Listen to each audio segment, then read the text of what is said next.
And now, Dr. Watson, what about the adventure of the East End Strangler?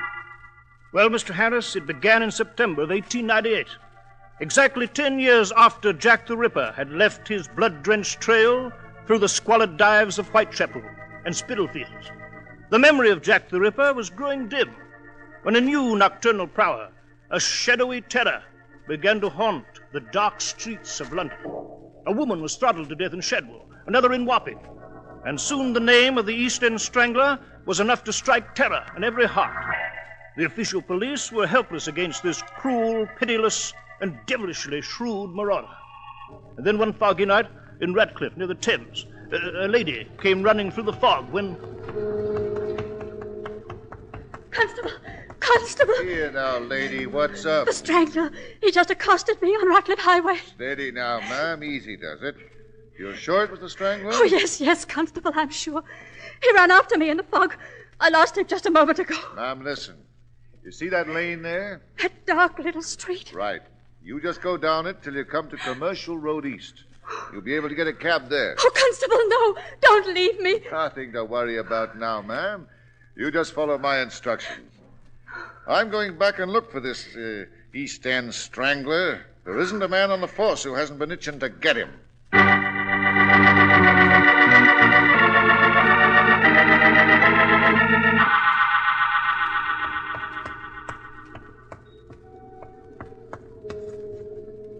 Who's that? Who's standing there in the fog?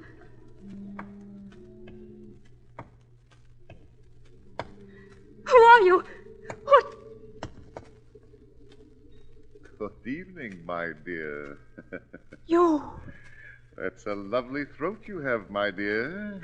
So graceful and white like a swan's. Yes, my dear, the Strangler. The East End Strangler. And your throat. Ah, yes, your throat is smooth. So smooth, like silk. And graceful. So graceful. No. It's a pity. Such a pity to mar the whiteness of that throat. But what can I do? What else can I do? Oh, please. Oh, no. Oh, don't. How soft to the touch. How it yields to the caress of my hands. Oh, no. Oh, no. Don't. Don't cry out, my dear. Don't fight and struggle. The others have tried to cry out, too, but it was useless. In a moment, you will feel no pain. Now it is all over, my dear. And it's such a pity. Such a pity. But then, my dear, what else could I do?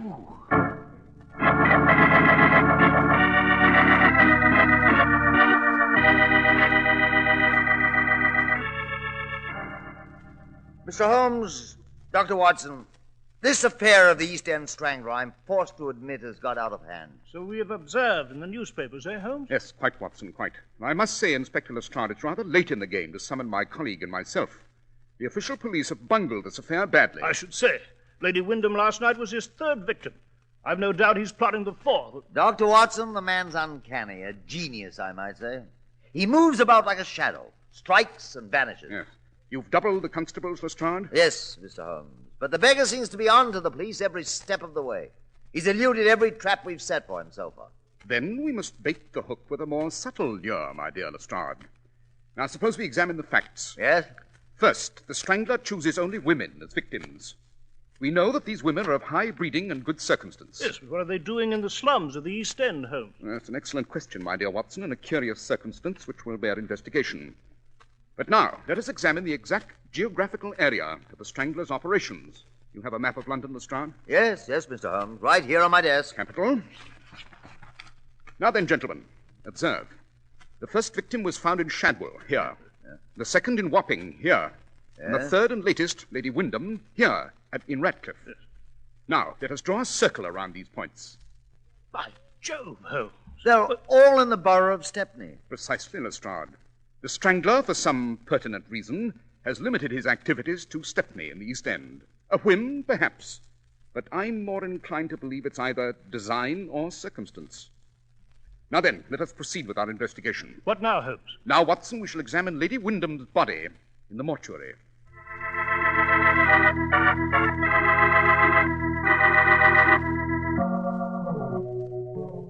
It's extraordinary, Watson. This East End Strangler is not only wanton and cruel, but infernally clever. He struck and left no clue on the body. Yes. Inspector Lestrade, a question. Yes, Mr. Holmes. I note Lady Wyndham's purse is torn open and empty. Was this true in the case of the previous victims? Yes. Yes, ostensibly the motive is simple robbery, but I have an idea there's much more to this than meets the eye. Watson. Yes, Holmes? I'm afraid we're in for some rather routine investigation for a day or two. We must investigate the personal lives of the Strangler's 3 well-to-do victims and ascertain why they went to Stepney in the dead of night. Any suggestion for myself, Mr. Holmes? I have indeed, Lestrade. I suggest that you place a curfew upon all of Stepney Borough. Order all residents to be indoors by 9 o'clock.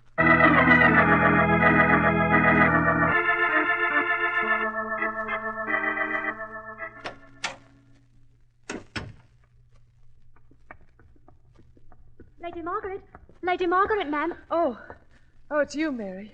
What? You're all dressed, milady. Surely you're not going out at this time of night alone? Yes, I must.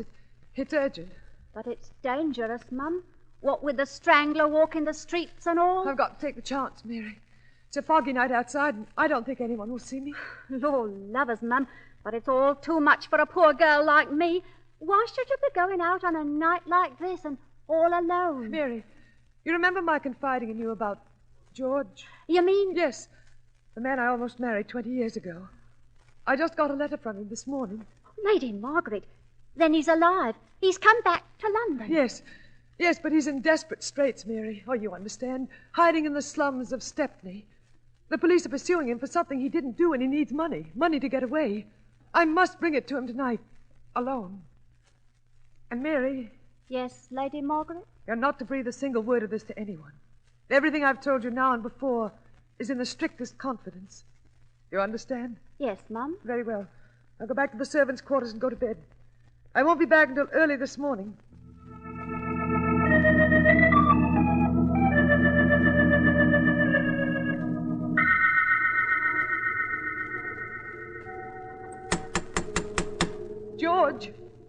George, open the door. It's Margaret. George! Oh, this house seems dark, deserted. Who? I'm afraid you won't find anyone home, my dear. Who are you? Don't you know Lady Margaret? No. No. Yes, my dear. Don't. Such a lovely throat, such a pretty white throat, such a soft, warm throat. What can I do? Now then, my lady, first the letter from George and then the money, and we'll be off. All! Stand where you are! The police! All!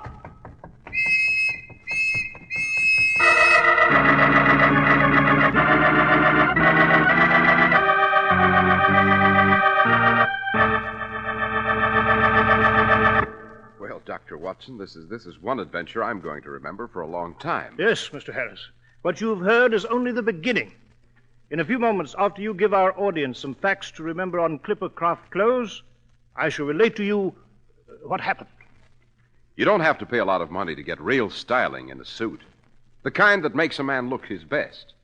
A Clippercraft worsted suit at $45 or a Clippercraft topcoat from $40 to $47.50 have styling you usually associate with clothes costing much more.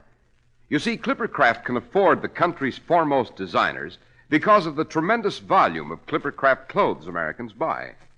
Over 1,200 independent merchants from coast to coast have joined in a gigantic buying pool to make possible the amazing values Clippercraft offers today in styling, in fabrics, in fine tailoring.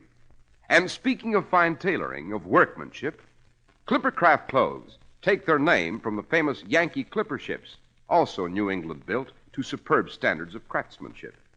Yes, when your Clippercraft merchant invites you to compare Clippercraft with clothes costing many dollars more, he really means it. That's why men who know insist on Clippercraft clothes bearing the Clippercraft label. So be sure to visit the Clippercraft store in your city.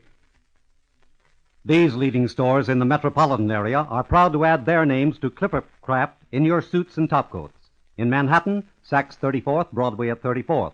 John Wanamaker Men's Stores, Broadway at 8th and 67 Liberty Street.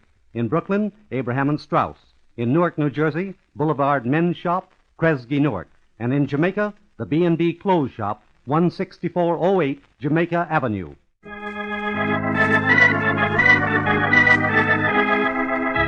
And now, Dr. Watson. Dr. Watson, you were telling us of the adventure of the East End Strangler. Yes, Mr. Harris, I was. Holmes and I were at Baker Street late that night, going over the results of our routine investigation, when we received an urgent message from Inspector Lestrade. The East End Strangler had been abroad on the dark streets of Stepney again. He'd struck again, and he'd vanished like a ghost in the fog, leaving his dead and mangled victim behind him. This time, Lady Margaret Blencroft. Naturally, Holmes and I lost no time in getting to the scene. Then Holmes asked, Who discovered the body, Inspector Lestrade? Why, one of my men heard a scream, Mr. Holmes. Constable Wilson. He ran up, but the Strangler took to his heels and made off in the fog. Constable Higgins joined Wilson a moment later, and the two of them searched the area. And found nothing, Lestrade? Oh, nothing, Dr. Watson. The Strangler vanished like a phantom. I still don't see how he got through my police guard, what with curfew and all. A remarkably clever fellow, the Strangler, Lestrade. I do not admire his calling, but I must confess a certain grudging respect for his ingenuity. Jove, yes, the fellow is almost fiendishly clever. What next, Holmes? A careful examination of the body, Watson. The same wanton attack, as you see. And one moment. What is it, Mr. Holmes? I note that the contents of Lady Margaret's purse are untouched. It contains £200 and a letter. Well, the Strangler must have been surprised before he could make away with the money, Holmes? Quite, Watson, quite, but it's this letter that interests me at the moment. The request for funds from someone named George, an old admirer, according to the text. Holmes, you think that letter is bogus, Inspector, and so is George. Obviously a pretext to lure the victim into this area. Aha! What is it, Holmes? Note, Watson, you too, Lestrade. Observe. There are some small blue threads clutched in the fist of the victim. Blue threads? Yes. You consider them significant, Holmes? I do indeed, very. But come, Watson, it's late. Let us find a cab and return to Baker Street. There'll be time enough tomorrow to track our men down.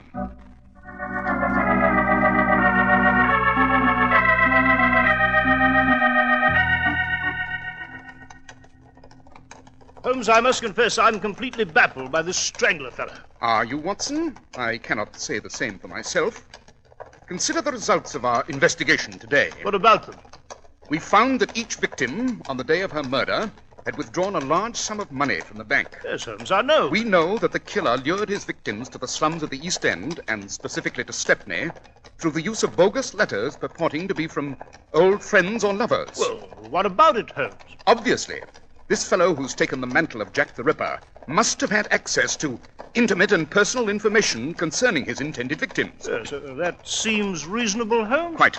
And therefore, our next step is to pay a visit to the home of the latest victim, Lady Margaret Blencroft, and question her personal maid.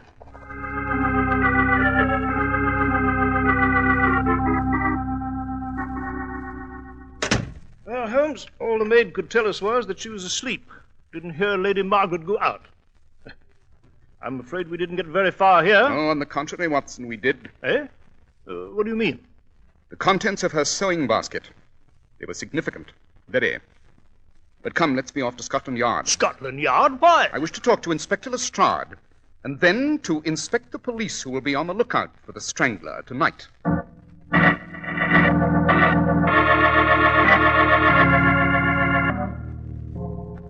So these are the lists of the Metropolitan Police assignments, Lestrade? That is correct, Mr. Holmes. As you see, London is divided into police areas, and the names of the constables assigned to each area are listed. Yes, quite. I cannot say that I'm impressed by your techniques of criminal investigation, my dear Lestrade, but I must say these police records are in excellent order. Holmes, what the devil does all this mean? Why are you taking such an extraordinary interest in the affairs of the police here? Because, Watson, it's only by way of the official police that we can hope to arrest the East End Strangler. Oh, now, Mr. Holmes, I'm glad to know you're going to require our close cooperation. For once. Quite. Now then, Lestrade, I understand you've requested a special inspection of the police constables before they venture into Stepney tonight. Yes, Mr. Holmes. Come, Watson, let's view this inspection. You may find it most interesting.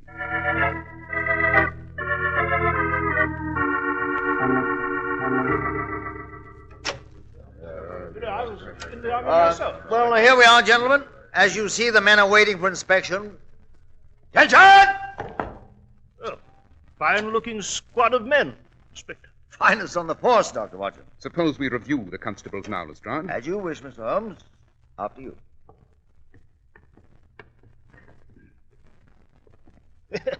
Yeah, I must say, Holmes, this reminds me of the old days with the Army. I recall one day the General reviewed my brigade at Bombay. One moment, Watson. You there. What is your name, Constable? You mean me, sir? I do indeed. What is your name? Higgins, sir. Edward Higgins. Oh, yes. I read your report, Higgins, on what happened last night. Very neat. Very concise. Thank you, sir. I cannot say the same for your personal appearance, however. What do you mean, Mr. Holmes? Your tunic, man, your tunic. It's been torn in the collar and re-sewn with new thread.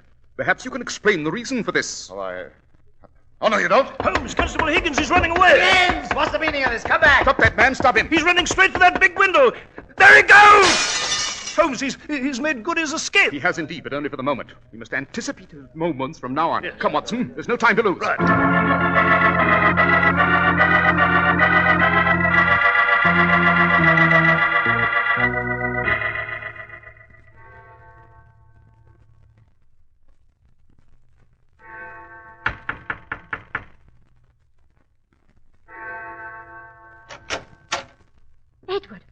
Edward Higgins. Shut the door, Mary, quick.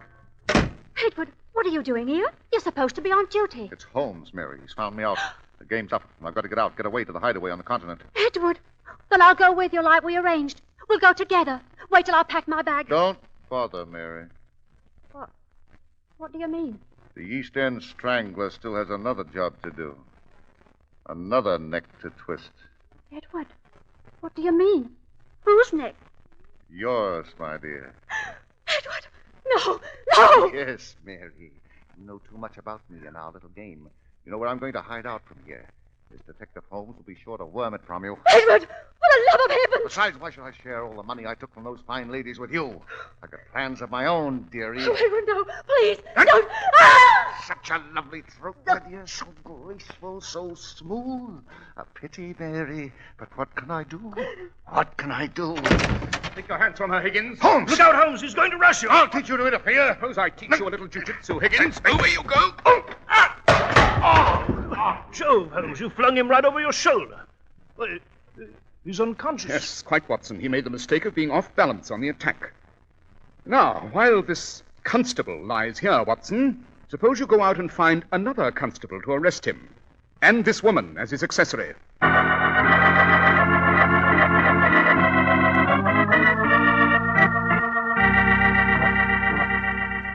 I see. So Mary the maid, through the gossip of other servants, learned of those women with past love affairs, and then told the Strangler, eh, Holmes? Precisely. But how did you know that he was a member of the official police, Mr. Holmes?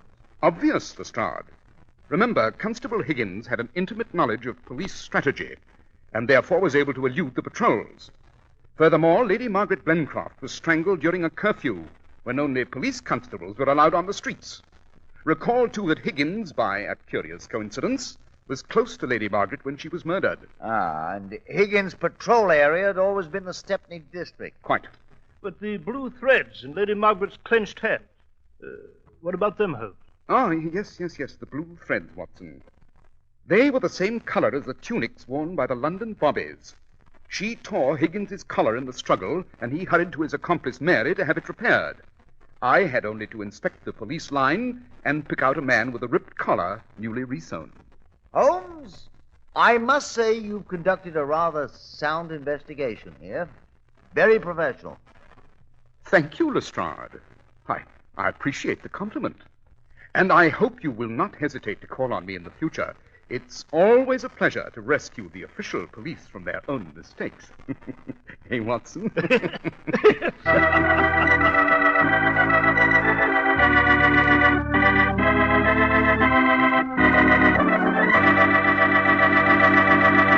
Well, Dr. Watson, that was some adventure. Yes, Mr. Harris. And I'm happy to say that while the person who made Mary received a life sentence for her part, the East End Strangler was hoisted by his own petard, so to speak, on a rope in Newgate Prison. I see. Now, Dr. Watson, what adventure will you relate to us next week? Next week, Mr. Harris, I shall tell you of an adventure which I have entitled Murder on a Wager.